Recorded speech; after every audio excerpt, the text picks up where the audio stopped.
for me, right, when you empty yourself, the paradox, because of the cross in both the Platonic and the Christian tradition, is the paradox of the both and, the neither nor, that you have to hold the difference and the sameness together, like as it's the struggle of that, the struggle of embodying that paradox. The cross, in insofar as it shows the suffering of a human being, which is a suffering of divine quality that we carry into the world, that somehow we embrace the suffering as part of the result of the kenosis of God coming into the world. This relates, in a sense, to the arts and to the idea of what is it the artist does in making an image. In some sense, they're inspired, and even if it's by their hand they make it, there's some sense that it's without hands that they make it through some form of inspiration.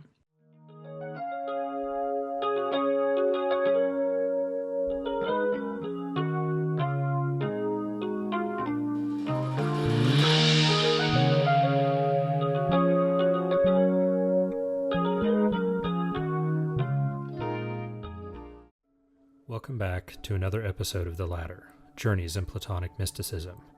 In this episode, our hosts explore a concept which was lingering in the background from the beginning, Kenosis.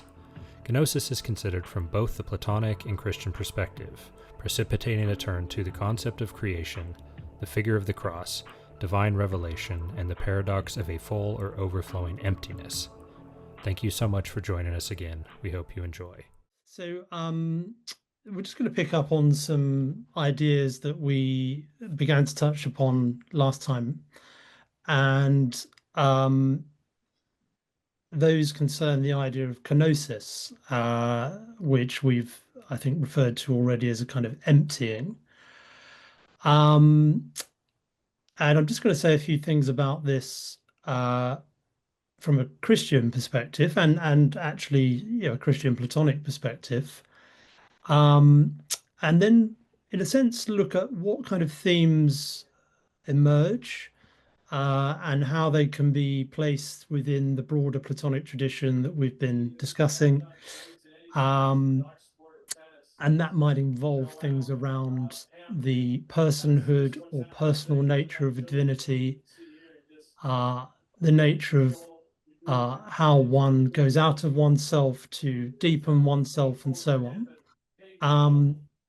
And some of the themes we've spoken about in previous weeks have concerned ideas around joy and ascent, around ideas of initiation. But we've also talked about ideas around descent and of death and rebirth, and ideas which we pointed to in both the Christian Platonic and Christian Platonic traditions. And kenosis, I suppose, is an idea we can understand, and I want to talk about a little bit to begin with in relationship to the crucifixion and to the cross, because it signifies all of these things in different ways, and of God's kenosis, of God emptying or becoming like us. So St. Thomas Aquinas says in the Summa, he emptied himself, born in the likeness of men. And of course, we might be familiar with the phrase of having to bear our own cross in this sense. So there's some implicit connection here between God's act, between the life and death and resurrection of Christ and the symbolism of the cross. And some of the ideas about journeying, initiation, death and rebirth that we've discussed. So I want to kind of talk about this in terms of both the historic life of Jesus in that sense as a series of events, but also in the symbolic sense in which these things are broadly representative of a deeper inner sense of being and represent the struggles, sacrifices and challenges of being alive. So I've got a few quotations I want to read and a few ideas I'm going to sort of throw in the air. But one thought I just wanted to quickly start with, and it occurred to me today when I was thinking about this, is that the cross, of course, in itself is a very powerful symbol of many things, or of some of the things I've already mentioned, of joy, of grief, of joy in the sense of redemption, of course, and also ideas around time and eternity. But on the journey of Christ with the cross to Calvary, he makes an akeropoieton, an image made without hands, which is the veil of Veronica, the veil on which his face is impressed. And in the Orthodox tradition, a similar cloth is known as the mandilion, the image of Edessa. And this is also an akeropoieton. And in a sense, it's what we could say the first icon. It's an image, a divine image. And this relates, in a sense, to the arts and to the idea of what is it the artist does in making an image. In some sense, they're inspired, and even if it's by their hand they make it, there's some sense that it's without hands that they make it through some form of inspiration. So I just wanted to preface some of those ideas with these images, because I think this is very interesting to think about in terms of the power and importance of images and the symbolic to how we talk about these ideas of kenosis, a difficult thing to picture in a sense, but also just in relation to the foregoing conversations we've had around the importance of images in the Platonic tradition, whether that's in the Phaedrus or other dialogues. So first thing I'd like to just read is a brief quotation from the 9th century, and it's from Eriugena. It was not on his account that the Word was made flesh, but on our account. For it is only through the flesh of the Word that we can be transmuted into sons of God. Alone he came down, but with many he goes up. He who from God made himself a human being makes gods from human beings, and dwelt among us, that is, possessed our nature so as to make us participants in his nature. So here is one idea, I suppose, of kenosis in this way, that God becomes man, that man becomes God. So there's an idea of participation. Eriugena was steeped in the Platonic tradition, a translator of Dionysius the Areopagite and others. So thought and ideas that we are familiar with, and in many senses his thought is a kind of synthesis of Christian and Neoplatonic ideas. So, within this, I think these are ideas, again, that whilst framed within a Christian tradition, and a reference here to the Word and the Logos as the person of the Trinity, but I think there's other Neoplatonic ideas that are emerging. Now, I'd also like to talk about a theologian called Paul Tillich. And he wrote many wonderful things, but there's a slim volume he wrote called The Shaking of the Foundations, which is a very beautiful set of meditations on different psalms and different aspects of the Christian tradition.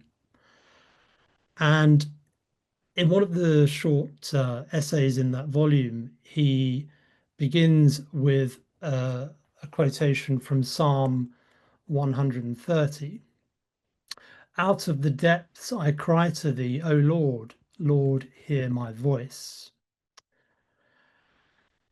So a kind of petition to God. But he goes on then to talk about the cross and kenosis and about what does it mean? What is suffering? What is joy?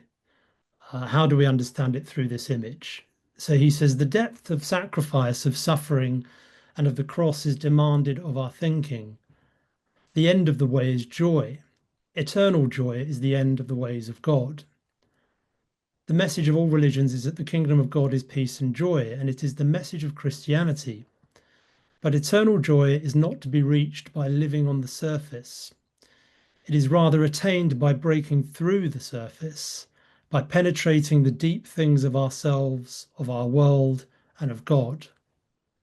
The moment in which we reach the last depth of our lives is the moment in which we can experience the joy that has eternity within it, the hope that cannot be destroyed, and the truth on which life and death are built. For in the depth is truth, and in the depth is hope, and in the depth is joy.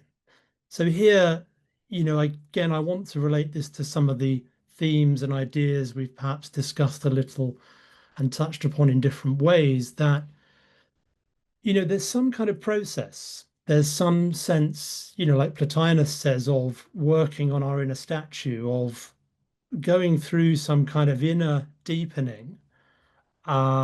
And maybe that's going to be difficult. And maybe it's not something we want to face up to. And maybe it jolts us and jars us, and we suffer and struggle to reconcile how we're going to do it.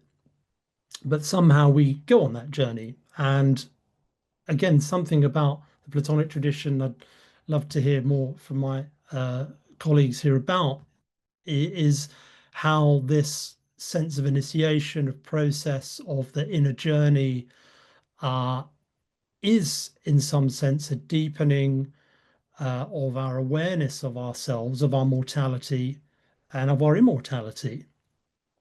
And in what ways that sense of suffering or sacrifice is something that we come out of as a process. And then one more quotation I'd like to read, again, just to throw some other ideas up in the air. And this is from a poet and Orthodox theologian called Philip Sherard. And he specifically here talks about the image of the cross. And he says, the cross stands at the junction of our twofold identity, at the parting of the ways between the mortal and the immortal worlds. It stands over the abyss which opens out beyond the limits of our sensory and mental reach. We begin the way of the cross when we recognize that we belong to a reality which neither the senses nor the human mind can by themselves grasp. Sensory reaction and conceptual representation halt at the frontiers of the psychic and physical worlds. Here stands the cross, symbol of the contradiction and also of the resolution of the contradiction. We complete the way of the cross when we transcend our merely mortal state and reawaken to our spiritual life in eternity. The way is one that we travel not with the dialectic of logic, but through the paradoxes of mystical faith. It is also one which leads us through the experience of death. And so this is Sherard writing here. So again, to keep this open, I think there's some sense here, again, of a kind of mystical transformation, a sense of undergoing some kind of process, a kind of death and resurrection of the self, in a sense, a kind of rebirth. And of course, that's represented in the famous words of St. Paul, I have been crucified with Christ and I no longer live, but Christ lives in me. So this sense that through some sense of self-sacrifice and development, one becomes divinized, as it were. So I'd really like to open this up and see if there's any particular ideas that my co-hosts here would be interested to pick up on. And one question I'd be really interested to hear about from the Platonic and broader Neoplatonic side of things is, I suppose, on this nature of what Kenosis represents in the Christian tradition, which is that God sort of gives up something to become mortal, uh, in order that man might achieve some sense of divinization. So there's a sort of giving up for something else to be gained, a kind of sacrifice. But the implication, of course, in that sense, and in a broader sense within Christian theology, is that God, in that sense, is personal. Now, I've read it and I've heard it said, both from Christian theologians and others, that the distinction, or one of the main fault lines, if you like, between Platonism and Neoplatonism Christianity is this notion of the personal nature of God. And the criticism normally runs, and a theologian like Vladimir Lossky, Orthodox theologian, says something like this, is that the one in the Platonic tradition is impersonal, and the person sort of loses themselves in that oneness, as it were, and that this is something that is not the case in the Christian tradition. Now, I don't know if that's necessarily true, and I'd be interested to hear more views on that, and also on some of the other themes that I've raised around a number of different ideas, really. The importance of symbol to encapsulate those very deepest senses of our being, and how we can see and understand that. And also these other ideas like ascent and descent, and birth and death and so on. So yeah, I'd like to open that up. Greg, do you want to take a first shot at it? Oh, sorry, you're muted.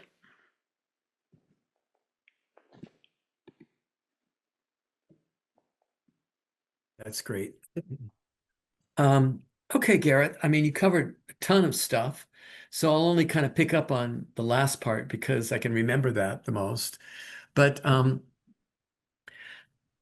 Sherard's quotation doesn't sound to me like he's following the line of redemption theology.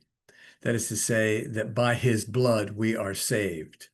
But rather, he's inviting us to enter into a kind of an ahistorical, symbolic dimension of the cross that engages every human being as we encounter what it is to be mortal and feel the pull of what's transcendent.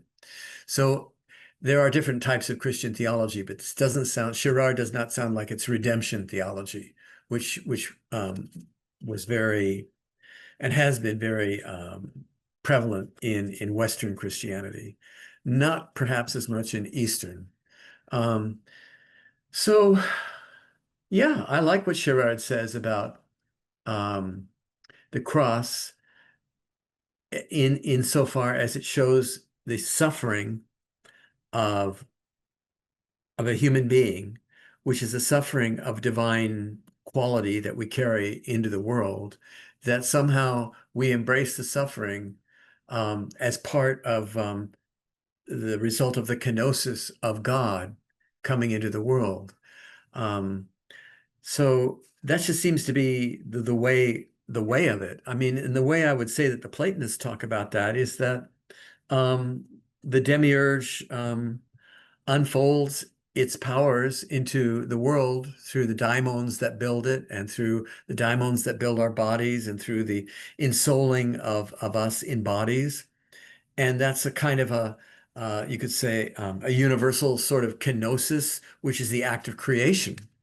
And yeah, I think that's part of what I hear or see. Go ahead. And Yeah. to jump on that too, right? Like the symbolism of the cross predates the Christian era, right? Like so that that's in fact what the demiurge puts on to Yeah, the Yep. key right there. And that so that you can see the circle of the same and the circle of the other, right? So again, holding together this paradox of these dyadic relations, right? So that, one of the big questions Gareth is asking, right, is how is it that we experience kenosis as a one, right, as personal, or is it, completely get rid of the self to where it's completely identical with this all soul or this world soul or this one beyond being, so that we lose our personal identities.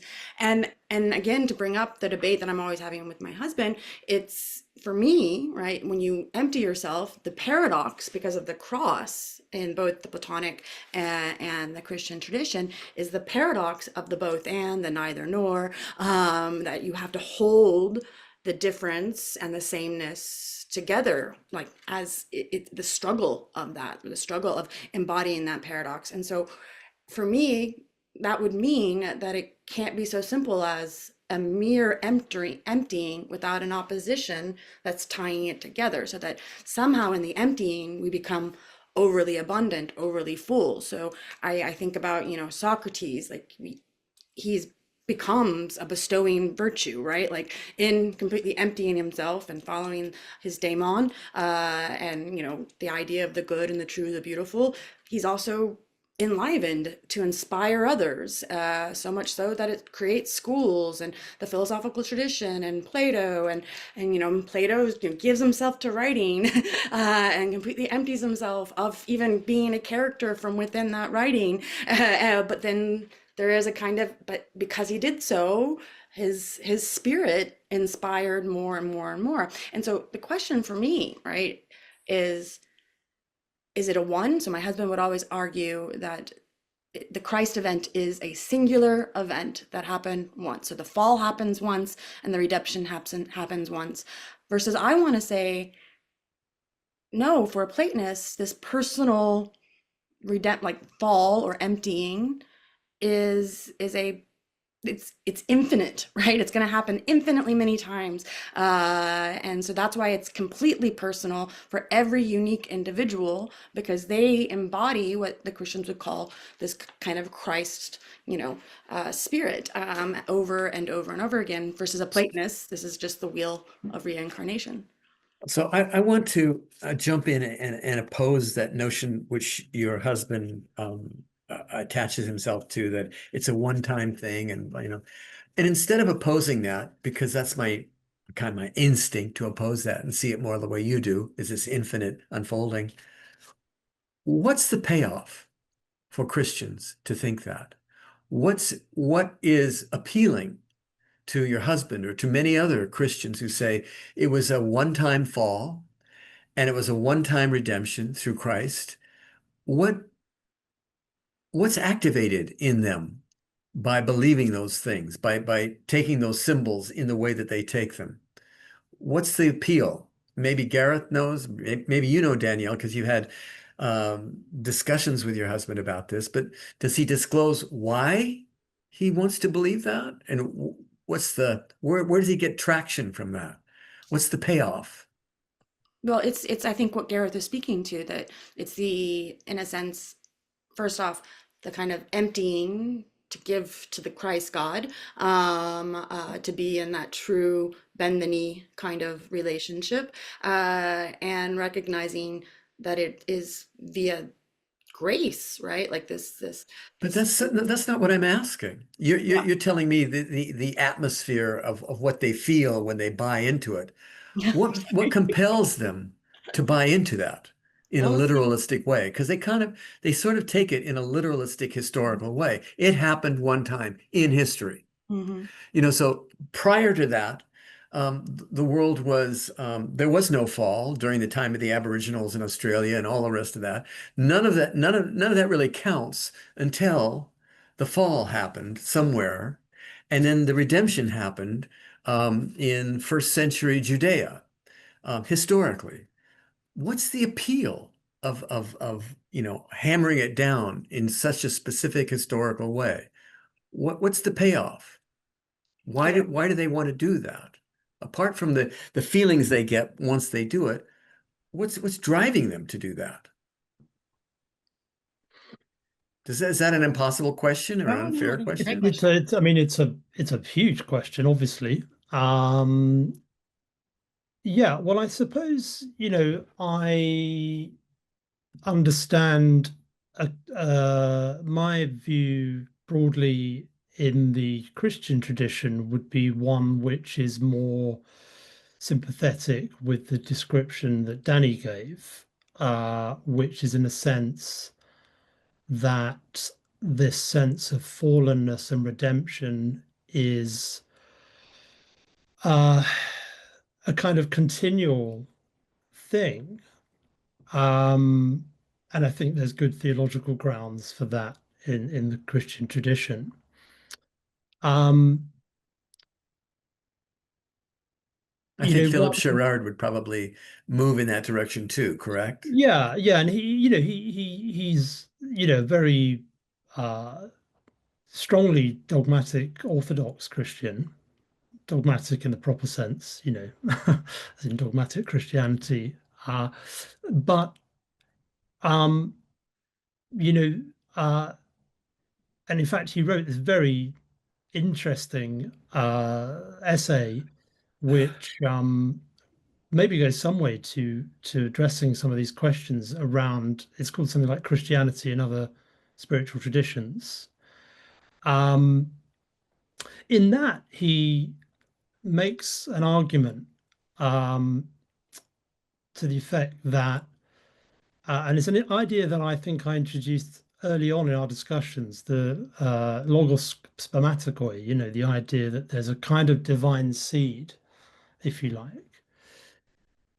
And Sherrard tries to steer a course between, if you like, being true to a Christian interpretation of history and spiritual belief, whilst also being open to the idea that divine revelation uh, can take innumerable forms.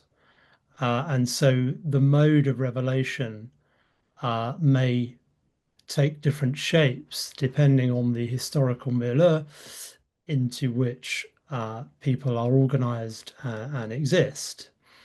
So one strand of that idea, which would partly address your question, Greg, about whether to the kind of eschatological dimension of how we view,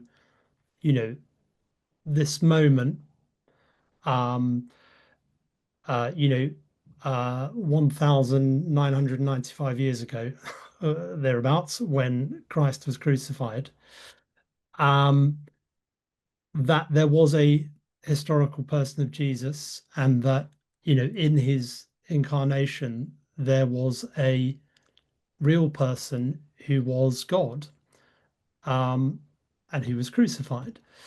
Now, I think one argument that Sherrard alludes to here is, and another thinkers that I'm familiar with make a similar point, I suppose, is that there's a way to view that event as having a particular significance within this idea that divine revelation occurs and happens within particular modes of historical consciousness and in particular places, and that truth is in some ways particular to the developing an emergent consciousness of this kind of European and kind of Middle Eastern regional kind of milieu, if you like, But this is out of also which. what makes it possible for Christians to become Platonists, right? Is that here, you think about the early Christians and their, appropriating of Platonic concepts, Greek concepts, Hellenistic concepts. Mhm. Concepts. I mean, I have friends that would argue that, Jesus Christ was a Hellenic in very many ways, as far as paideia and education and all these things.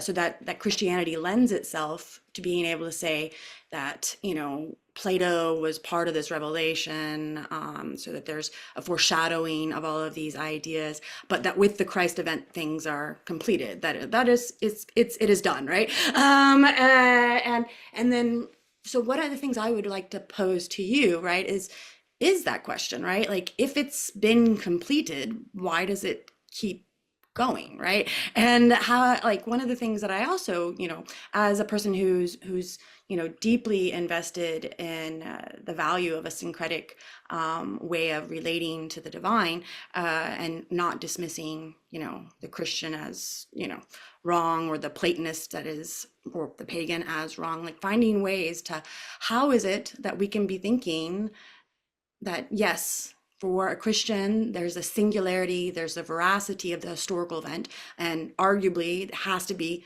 an historical, and insofar as for a Christian, that revelation has to happen in all the ways that existence is, which means one of the ways existence is in time, right? And so somehow it has to do the paradox of having been once, but also having been many, right? And so I guess my long-winded way of asking this question is, first, how can we reconcile as Platonist, right, with this Christian demand of the once and only historically, but also this continued revelation, whether it occurs in like a Simone Weil, for instance, who is a kind of Christian Platonist, or someone, like myself, who, is a little bit more apprehensive about associating with a kind of Christian Platonism. Does that make sense? Well, I suppose I'd maybe speak there to the idea of the creative logos, in one sense. I mean, of course, as you alluded to there, Plato was a man who existed for a particular moment in time, but we've spoken about how his ideas, in a sense, are both, if you like, eternal and temporal, insofar as they're drawn from a kind of eternal repository of ideas, which we've connected to a kind of more syncretic kind of tradition, perennial ideas, and so on, but also take on, as a living tradition, new forms and ideas. And of course, the Gospel of St. John opens famously, in the beginning was the Logos, and the Logos was God. So It's again, with I mean, God. this Was is with another, God. with God, Logos right? was with Yeah, God. Yeah, yeah, yeah. yeah. And Just to be precise about it. No, my husband is always precise. He'll quote that in the Greek. So, anyways, go on. Yeah, yeah, yeah. um, and the Sorry to interrupt you, oh, but but sorry, keep going. no, yeah. So the word was with God, and the word was God. Is the opening lines. In the beginning was the Word, and the Word was with God, and the Word was God. He was with God in the beginning. So, of course, yeah, this is a great challenge, isn't it? To think that how can we think of something being both in the beginning and eternal, but also embodied within the particular instantiation of a person in a historical time. A great theological challenge and idea. Um, but this is the nature of the question, Danny, isn't it? How can we understand that? Um, Another strand of answering that, certainly in the Christian tradition, is, I think, the idea which is approached differently in the kind of Latin church and the kind of the kind of Greek or Eastern church, if you like, is the idea of the image and likeness. And you mentioned grace, which is an important component of this. But one idea that's, I think I've already mentioned this a couple of weeks ago, but one idea that's talked about a lot in the Eastern tradition, particularly, is the idea that everyone is made in the image of God, but through some personal effort with the effect of grace, one can become more like. So, in that sense, it's a challenge in a sense that is particular to each person. So, that I mean, of course, in some forms of Christianity, certainly historically, you'd find such ideas that, um, well, I mean, you think about one example of this might be something like Dante and the Divine Comedy, This is what I and was just about to bring up, right? Is yeah, this like I do think this is one of the pathways to reconciling this question is that once you recognize the uniqueness, right, of this revelation, then it means that I can appreciate that, you know, and love and admire, whole swaths of people who say X, Y, or Z God and believe it fervently and then understand that wait, that's not my entry point, that's not my access point. Or maybe it was for a while, but then maybe it expanded and it became otherwise. But what really matters is that orientation or comportment, that no matter like the suffering, no matter how empty things get, no matter how much we have ash in our mouth, whether it be, Dionysus tore apart or Christ on the cross or Simone Weil starving herself to death in the name of the workers that she identified with, like this lowliness, this emptying for the sake of this more than, right? This is what I see as the true beauty that can emerge in a life that's devoted to that relationship, and not devoted as I'm copying somebody else, right? Simone Weil is not copying. Christ was not copying.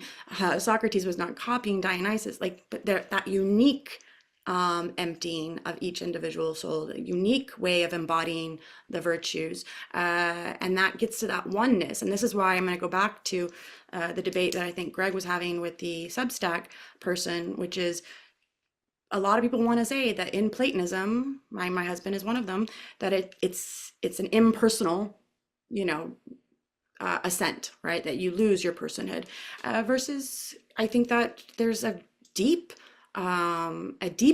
personhood that arises, right? Like the very ground and source of that uniqueness is what's being offered by the Platonic tradition, where you see your own beauty even in your wretchedness. And so, yeah. Personhood and egocentrism, sometimes they're kind of mixed up. And so people say, get beyond the personal, they might mean get beyond the egocentric. And when you're talking about the personal, you're talking about a deeper level of person, sort of like the core structure of the soul, like say, take it from the Platonic point of view, which might not even be accessed by a lot of people unless they go through a kind of catharsis or being stripped, like Socrates strips people of their shallowness. So what we're not looking for our shallow egos to be saved, but maybe we are. See, that's the question that you'd want to ask a Christian. What is it that you want to be saved? And this description of God, he's so.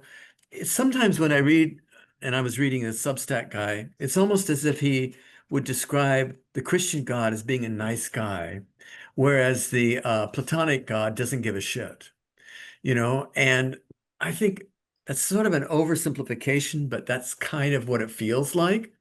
Oh, he's a loving God. He's so nice, and if we can just be nice, he'll be nice to me. Okay, I understand the appeal of that, but that's just to save my little scaredy ass that's afraid of dying. Mm. And I don't know. It's not enough for me. Yeah, so And I think you're right, because so to go back to the point I think Gareth was about to make with regard to Dante and the Inferno, like this is the unique path, right? Like this catharsis, like you think about Campbell, you think about archetypes, this hero's journey, right? That mhm, mhm. this is this is Odysseus, this is Achilles, this is like it's the god is not, so like where would the story be in that, right? If God was just like this nice guy, where would the adventure begin, right? Where would we feel the need to desire, right? Like here I think about the human being's relationship to Cora again, to matter, where like even this, like there's something in her, right? That has that desire, that impulse to go out and to reach for the divine, because the divine is absent. There really is some sort of like longing for something that is not completely there, right? So you put yourself into that ship and you risk, looking like a fool. You go on that journey and you become the hero, and then you become a daimon, and then you become an angel, like all of these things, right? Whether it be Dante's version of it, of going down into the depths of hell, or Paradise Lost, or, all these great stories that are part and parcel of many Platonic milieus and worlds, where we recognize the importance of the story, sometimes the importance of the historical version, but also the mythological, the archetypical, all of those things that force us to see that it's about a way of life rather than just something abstract.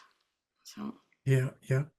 Gareth, you haven't talked much lately, so I wonder if you wanted to jump in. No, But I'm enjoying listening to yeah, the conversation here. Yeah, and it's getting to some of the areas that I well, was I still interested have a blocking point with redemption theology. I mean, in. why does Christ incarnate?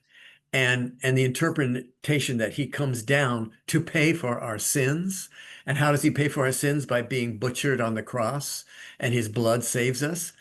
Give me an effing break. That, I think that story kind of, I'll just be blunt. It really turns me off. I think that I so Greg, think we can do better. maybe my personal story might actually be something interesting here. So, and Gareth, feel free to jump in if you think this person, because I told you this personal story last week. So again, I grew up with a woman who treated religion like a handbag, right? So whatever she was doing, whatever she was going, she would have a different religion or spirituality depending upon the situation. And so I kind of didn't really have much of a sense of the value of faith until I had a few conversion experiences. I always talked to the divine, I guess, within. It was always kind of characteristic of what it meant to be Danny Layne, but giving it a concrete, like, Godhead, that had not really happened to me until this priest that looked like Thomas Aquinas, big guy, 6'6", a Dominican for the Teamsters even. So he was the private priest for the Teamsters. And so this big guy, and we were walking through a metro, and there was this woman with her child, and he just took out a handful of sweaty cash and put it in her hand and said, "Peace be with you." And in that moment, I was like, oh, this is it, And so I started the long road to converting to Christianity. And one of the things that I kept sustaining my faith in this very strange tale about this Christ God who put himself, and like it through his blood and death and all of these things, like just crazy story. And I never really, as you know now, like, because I expanded into Platonism later and feel that my view about the divine is expanded beyond just mere Christianity, to the chagrin of my husband. But my point being is that kept inspiring me, and to this day, even when I think about kenosis, when I think about theosis, is the miracle that in one of the Gospels, I'm forgetting right now which one, that a particular line hadn't been edited out because it seemed so crazy to be there. And that particular line is when Christ is right about to die and he says, oh God, why have art thou forsaken me?" Right? And here, like this image of the God taking on the one sin. So everybody always talks about sins, but the one sin, right? The true sin is to turn away from the divine, to think that you can live in this world without divinity, without the more than, without the good, the one, the God. And that's the one sin, is to keep your back, as Plotinus would say, have your mirror pointed in the wrong direction, right? But no, we have to clean our mirror. We have to take on that one fall. That's the audacious fall that we take on, is to even separate ourselves from our own divine nature. And that's what the Christ God did. He took that on, but then he also, in the story, reawakens, reanimates, becomes is reborn. And so the paradox of taking on that separation, but then nevertheless being reborn, that's what I find very Platonic, if you will, about the Christ Well, story. let me get, if I don't know that I followed you correctly, and I want to make sure I get your point. So when Christ says, my God, why hast thou forsaken me? You know, with the King James version, why hast thou forsaken me? I like the King James. And you think that that opens you up to seeing something about how we turn away from the divine presence.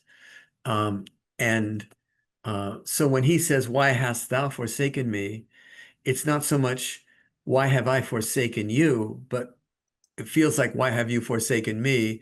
Which is how it feels when we've turned away from the divine presence. Is that what your point is? That the divine presence is there with him, but he doesn't feel it. And so he says, why have you forsaken me? And he takes, and that is the one sin of what it means to be mortal is, and he takes it on. So he's done it for all of us, right? Like this is the idea, I think, for Christian, is that like we don't have to sit in the ash of disbelief and forlornness, because that is the one sin. That's the only one he's wiped away, because that's the one that matters. And so that way, when I go into that dark state of feeling godlessness, there's a memory that that's just not true. Like, and so I can always be reborn within seconds or minutes, or to live, to clean my mirror, as Plotinus would say, and turn it in the right direction. So. And is that because you've got the image or the symbol of Christ having done that already, that it helps you get through that? Is Well, that I what you're think when saying? when I was a card carrying Christian, for sure. I mean, I think there are other images and symbols that do that as well. I think that there's the person in front of me, right? When I watch somebody, you know, take on everything for their kid or their lover, or their discipline or their music, and you watch them, you know, just keep being kicked and kicked and kicked, and you know that they don't have to do that. They can turn around and you know, make things different, that they don't have to continue to be a victim, because that is not what the divine wants of our lives, right? They want it's And so yeah, there are more symbols out there, is what I've come to love and accept. And so like even the image for you, right? I believe, you know, of Shiva and Shakti, right? This. No, I don't think about Shiva and Shakti really. Actually, when I was younger, I was very much taken by the Christian imagery and the example of Christ, and the idea that that divinity can become human. And I felt that right into my bones, that it's a possibility. And I think the image of Christ as being a divine human being was immensely helpful to me, or helpful or transformative, because somehow I felt like we can be God if we live in a certain way. But to say that would be unacceptable in Christianity, because we can't be God. Only Jesus could be God. And so that was one of the problems I had with Well, traditional not the Gnostic Christianity. tradition, right? So the Gnostic Christians, that is the Right. exact message is. But they weren't very well known, you know, but that's anyway, I very much was moved by the image of Jesus as the holy man, you know, for sure. It made a difference to me.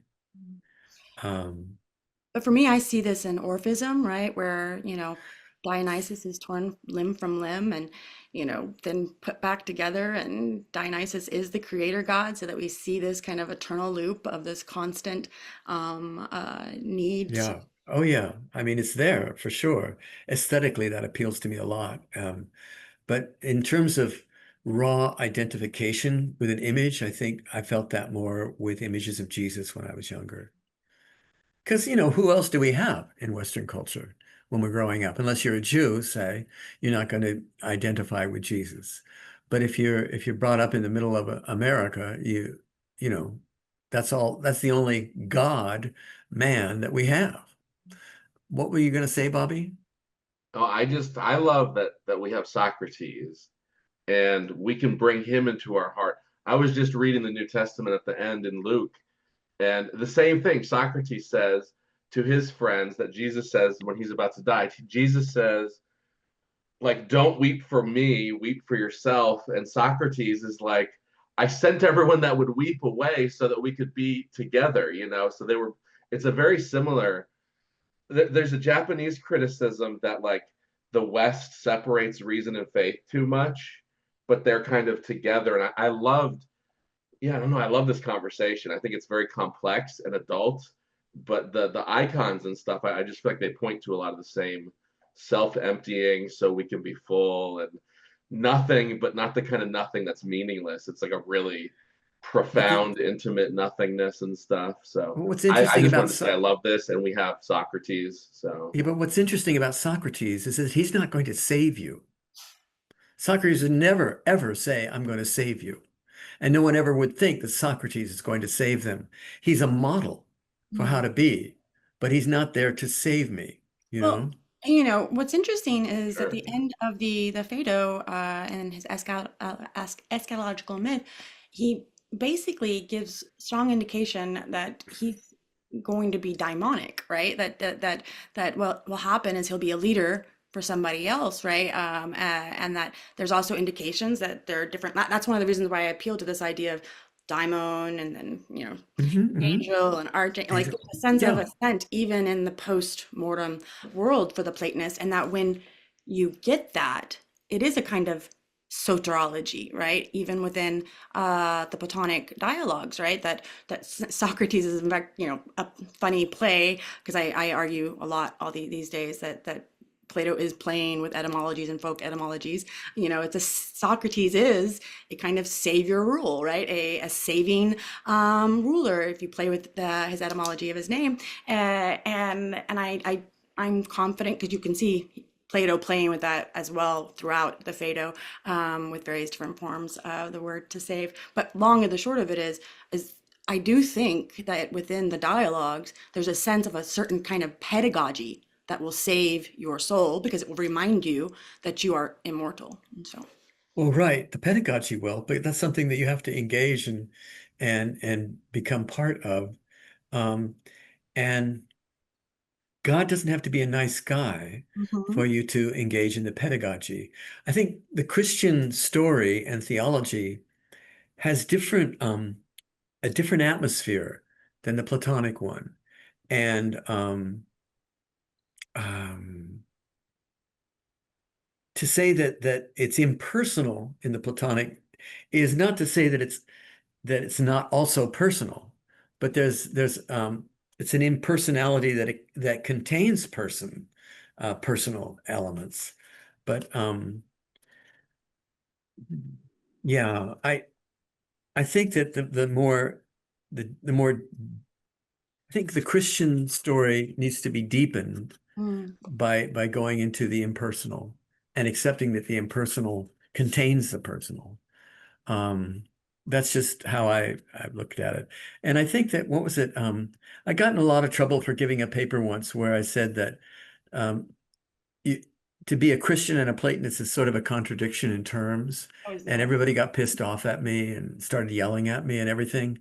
And I remember at one point, somebody in the audience, this was in LA, she said, "What you don't understand is that the Christian God offers forgiveness, and you don't get that in Neoplatonism." you don't need forgiveness. When I said to her, "I don't need to be forgiven," and neither did the Neoplatonists, but that was for her, that was a critical piece. The Christian God offers forgiveness. I'm not in that world of thinking I'm guilty. And so, Yeah, Gareth, how would you respond to that? how did I respond to that? That was how Gareth would respond to that Oh, idea. how would Gareth respond to that? Yeah. That I think I is don't know. I mean, I guess I would say that a lot of people I've met and spoken to and kind of journeyed with in some senses in a more broadly Platonic tradition seem to me, if not to be seeking forgiveness as such, to be seeking a kind of redemption of sorts, and maybe that's something slightly different. But I don't know, what would you say to that? It feels different. Redemption and forgiveness feels different. Because redemption doesn't necessarily mean that I've done something bad, like be born or have original sin for which I need to be forgiven. The whole notion of original sin is just an incredibly bad incantation that I think people should never have bought into, that just by being born, you inherit original sin. Now, I know we're all screwed up, and that's one way to talk about, why we're screwed up.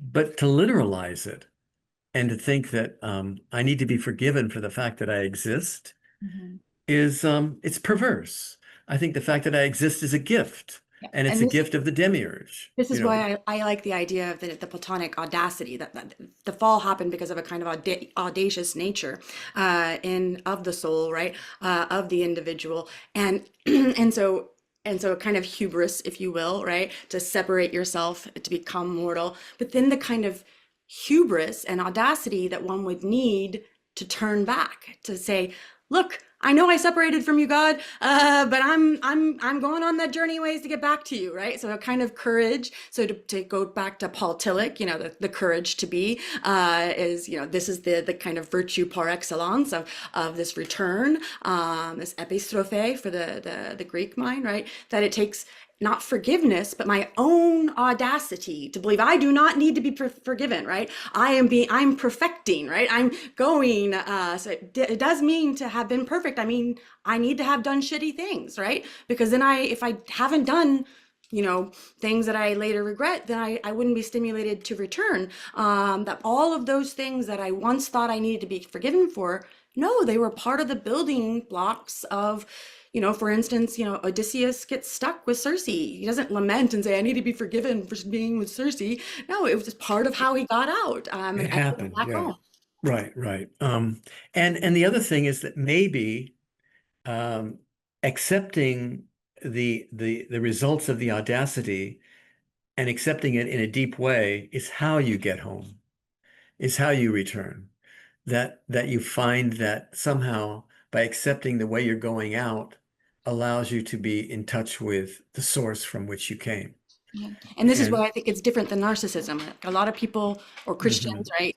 They say it's about the ego, right? Like this is when you become audacious like this, right? That here, like that's a problem. Oh, shame on you for being selfish. And again, I don't think this is what all Christians are like, right? Like it's just we live in a milieu where we have a kind of empty Christianity that wants to shame anybody for having the audacity, that courage to be, individual in relationship to their faith. But my point is that, yeah, that's why these people.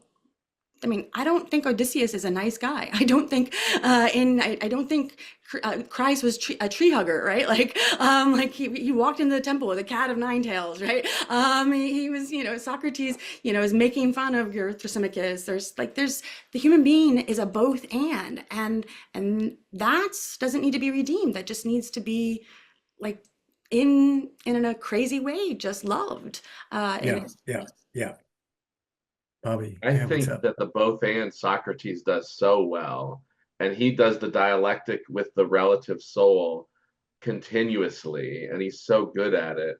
And then the Christian self-emptying is like it's a bowing. It's often like it's a it can be a Submission. reaching. That's why I love Simone Weil and Eckhart, but it's like you have to empty your outer world to reach the inner world and then empty that to reach God or something like that. But it's the aporetic dialectic of friendship.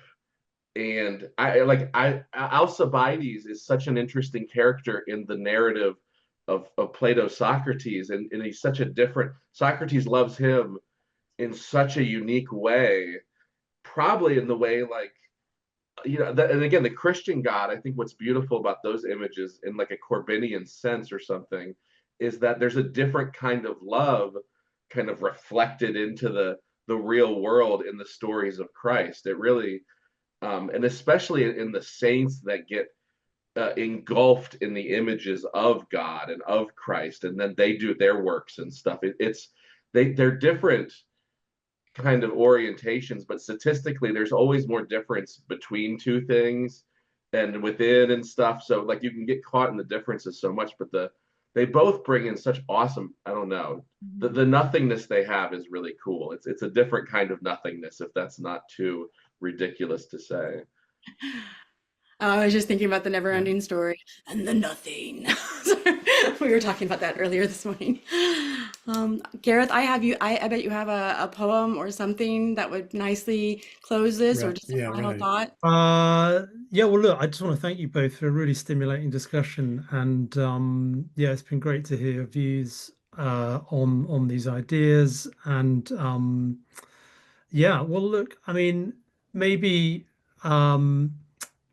I can end with a poem or an excerpt from a poem, and it's William Wordsworth, and yeah, it's yeah, perhaps something that comes back to the more broader principles that we've talked about over the weeks, but within this kind of, Christian Platonic inheritance that we've talked about in different ways. There is an active principle alive in all things, in all things, in all natures, in the flowers and in the trees, in every pebbly stone that paves the brooks, the stationary rocks, the moving waters, and the invisible air. All beings have their properties which spread beyond themselves, a power by which they make some other being conscious of their life. Spirit that knows no insulated spot, no chasm, no solitude. From link to link, it circulates the soul of all the worlds. This is the freedom of the universe, unfolded still the more visible, the more we know, and yet is reverenced least, and least respected in the human mind, its apparent home. So I think this is, what we've talked about in some ways, isn't it? That we have to, wake up and see that thing that's right there in our minds, but that we, perhaps, as Danny said, turn our back on in some way. And whether we find that in the Platonic tradition or the Christian tradition or in both, I think they offer different paths to how we understand that.